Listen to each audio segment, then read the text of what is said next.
guy, bro. You the old guy now. That's crazy. Hey, so what are you gonna do? What are you gonna do? The 4 rounds left. You've lost every single one of them.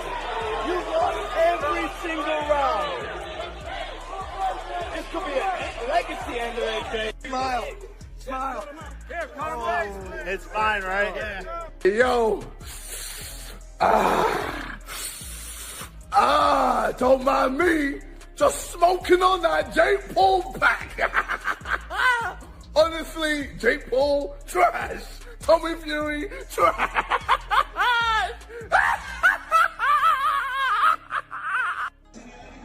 Oh! You better stop playing. You better stop playing.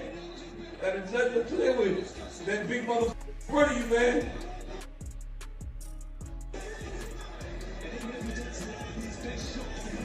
Ooh.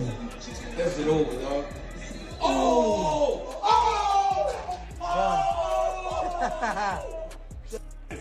That's a wrap. Don't get up. Don't get up. Stay out.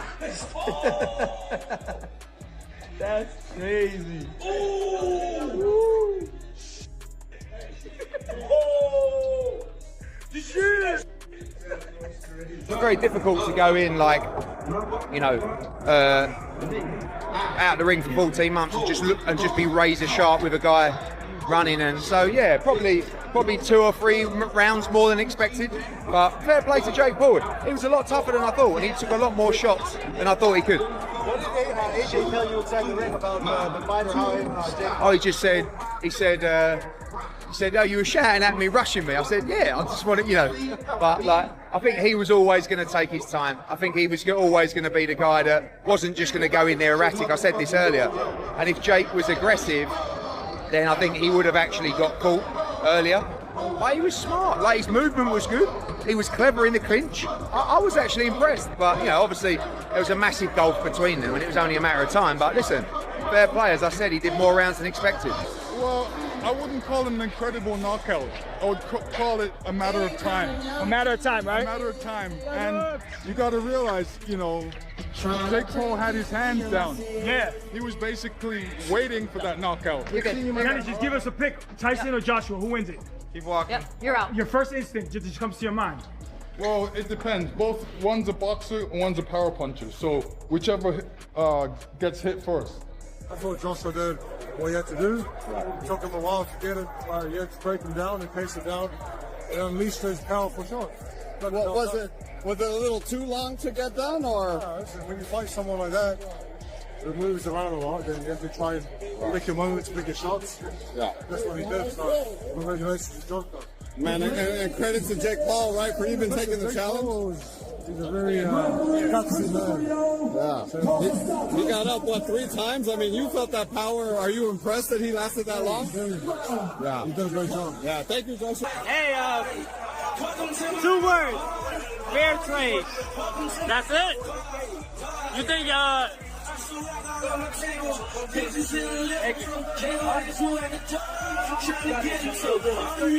think AJ was pulling any punches? Fair trade. Fair trade? We're being mad selective. Got up after the first knockdown. Nah, Jake is tough. He's tough. He's tough. And the first couple shots didn't land clean. The last one landed clean. Where does Jake go from here? Like he said, he need a rest. Take some time off. Enjoy the fruits of his labor. Anthony Joshua, Tyson Fury. What happens in that fight now? Is it more exciting? I don't know, because I don't know where Tyson Fury is right now. You know, and it's gonna be interesting. But that's a fight I want to see. That's a fight they've been talking about for a long time, man. Domestic dust up, as they call it. I think it's gonna be a good one. No, it was a awkward night. You know, AJ couldn't get to grips with him. Obviously, Jake had a really good game plan, moving his feet, lateral movement, slipping and sliding. Obviously, been practicing that a lot in sparring, and you got to give him credit. He came out there and gave it a good go, took his licks like a man, didn't complain. You know, fighting a much bigger, more established, world-class fighter. So that's usually what happened. What was always going to happen. You know, a lot of people thought it would only last 1 round, 2 rounds, but know, you got to give Jake credit. You know, he went out there and had a solid game plan and was implementing it at times, was landing shots and was avoiding getting hit with the big shots. You know, but there's a reason we have weight categories in boxing, and I'd say he sticks with, you know, the cruiserweight division where the guys are the same size as him, because that, you know, without having the schooling, the many years, I was able to give away 100 pounds in weight because I've been boxing since I was 10. I was, you know, I was an international amateur and, you know, world champion at cruiserweight.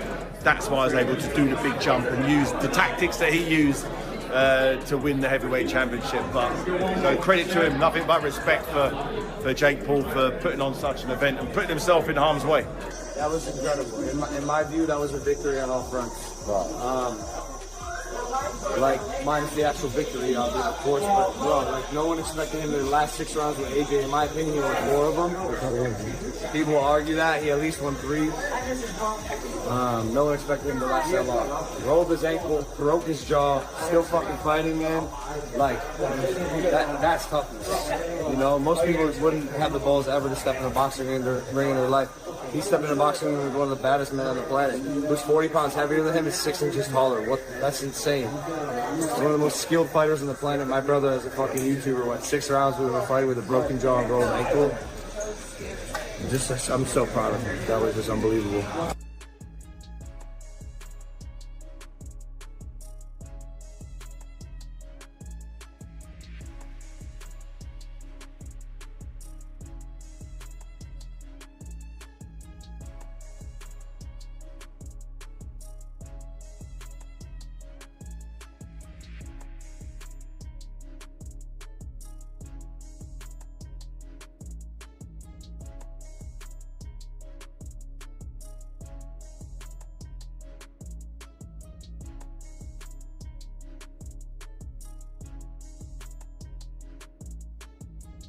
Unbelievable heart, and the reality is Jake lost because of the size difference, not because of the skill difference. He took some rounds from Anthony Joshua. It took Anthony Joshua 6 rounds to put out a man who's been in the sport for 6 years and took on the challenge in 4 weeks.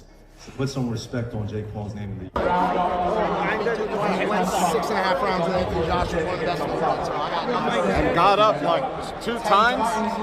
No, it was sick. Talk about that. I mean, there's been other heavyweights that have fought that right hand who haven't got up. Nagano, so many people, bro. The overhand right. Jake's got a tough chin, dude. I think he does whatever he wants after this. He just has such big balls, dude.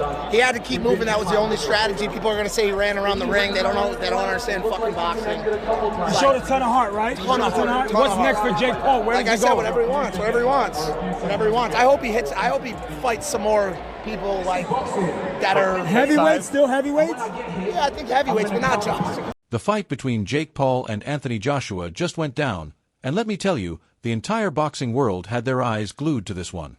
This was one of the most controversial matchups we've seen in recent memory, the kind of fight that had people arguing in comment sections for weeks before it even happened. And now it finally unfolded inside that ring with all the drama and anticipation that came with it.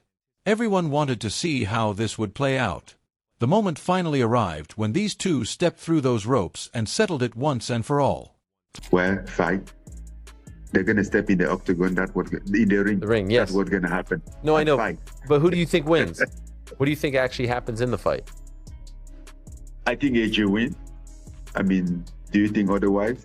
Well, do you think, like, I think there's a lot of people who think he's going to knock him out in the first round. Yeah. I would say so, but what exactly Jake Paul? Why exactly Jake Paul took that fight? That's what I'm excited to see. Yeah. You know, what is his strategy? Do you think it's dangerous? Do you think it's foolish for his health to take a fight? You've been in there with AJ. You know how good he is. Do you think it's foolish for him to take this fight? Not foolish, but again, I don't know the.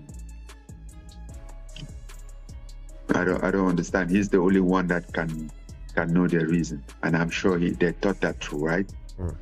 He didn't just wake up out of the blue and decide to choose to pick AJ or me or whatever. Now, before the fight actually took place, Francis Ngannou brought an interesting perspective to the conversation. His opinion carries serious weight because he's experienced Joshua's power firsthand, getting stopped in the second round during their March 2024 encounter.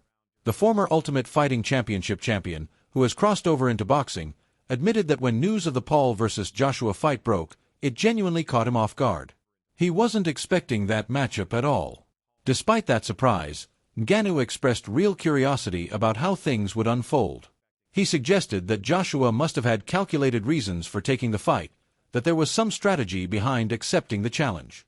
And regardless of all the controversy surrounding the announcement, Ngannou found himself genuinely interested in the outcome, just like everyone else.